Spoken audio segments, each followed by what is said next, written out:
क्या इजराइल और अमेरिका ने महायुद्ध की आग लगाकर गलती कर दी? क्या ईरान के खिलाफ अमेरिका इजराइल को युद्ध महंगा पड़ रहा है?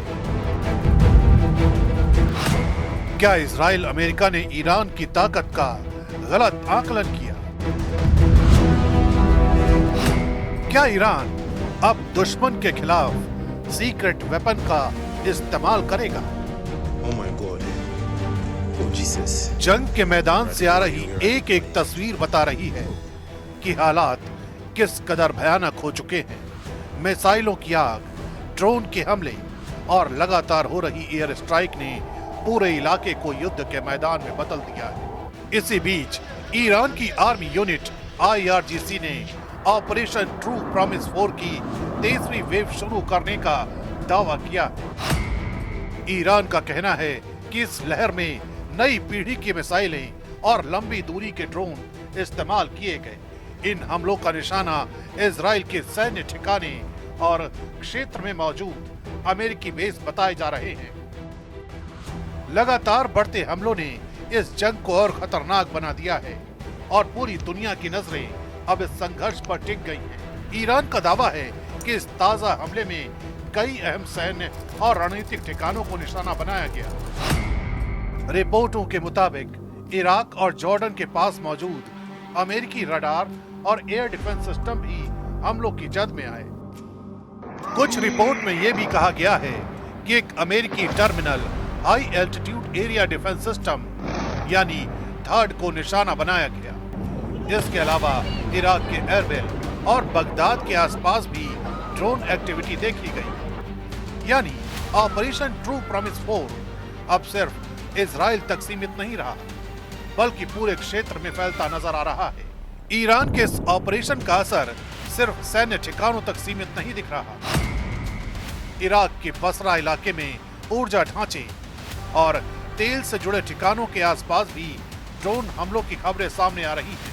रिपोर्ट के मुताबिक बेकर ह्यूजेस से जुड़ी एक ऊर्जा सुविधा, रोमाइला ऑयल फील्ड और बसरा एयरपोर्ट के आसपास धमाकों की आवाजें सुनी गई।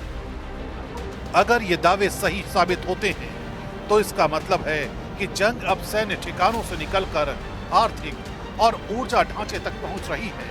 यही वजह है कि विशेषज्ञ इस पूरे टकराव को पश्चिम एशिया के लिए बेहद खतरनाक मान रहे हैं। दूसरी तरफ ईरान के भी भीतर हालात बेहद तनावपूर्ण हैं। राजधानी तेहरान पर लगातार एयर स्ट्राइक की खबरें सामने आ रही हैं और मेहराबादी एयरपोर्ट को भी कथित तौर पर टारगेट किया गया। यही वजह रही कि ईरान के कई शहरों में लोग सड़कों पर उतर आए।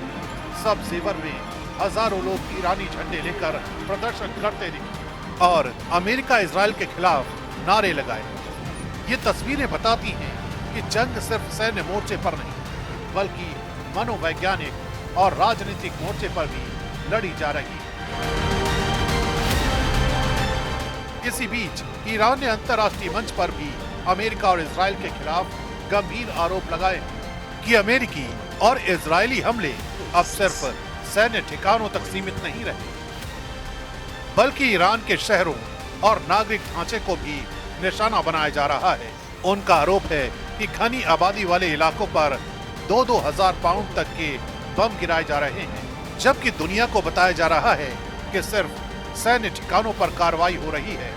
ईरान के मुताबिक इन हमलों में अब तक 1332 नागरिकों की मौत हो चुकी है, जिनमें बड़ी संख्या में महिलाएं और बच्चे शामिल हैं। ईरान का दावा है कि 180 से ज्यादा बच्चों की मौत हो चुकी है, जबकि 20 से ज्यादा स्कूल और 13 हेल्थ केयर सुविधाओं को टारगेट किया गया है। The United States and Israeli regime continue their brutal and massive attack against Iran and the Iranian people unabatedly and without pause. These attacks are indiscriminate. They deliberately target civilians and civilian infrastructure across my country. The United States and Israel have demonstrated that they recognize no red line in committing their crimes. Iranian cities are being attacked indiscriminately. जाहिर है जंग जैसे जैसे आगे बढ़ेगी, दुनिया के लिए चुनौतियां और बड़ी होती जाएंगी।